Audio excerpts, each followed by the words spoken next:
Welcome. This video is intended to show you how to roll to the current front month.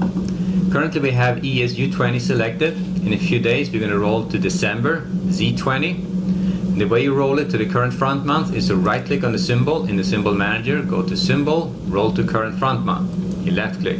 Since we haven't rolled yet, you get this error message that U20 is the current front month at this time. Everything is going to roll over to December 20th with a few exceptions.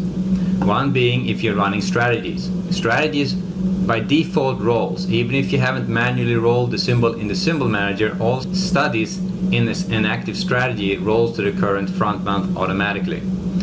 You had to be aware of that because you're looking at U20, the strategy is trading Z20, you're going to have an issue. The next thing you need to remember on a strategy is to update the trading symbol.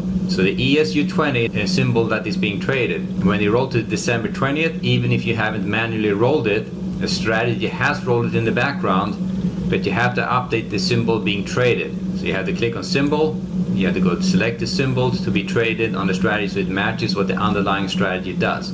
The reason it works this way is because you can have a strategy trading different symbols. So once you have rolled to December, the strategy does it automatically. You manually update your symbol, it's going to be traded. Last caveat, if you have an old layout which loads up and you haven't rolled with old expirations in it, the symbol manages because those expirations are already disappeared. Chart's going to come up. The studies, underlying studies in the chart is going to roll to December automatically, or the current front month. However, you may have to go to chart properties and update the primary chart symbol to match the current expiration. In that way, the chart's going to come back to life again. Thank you for watching.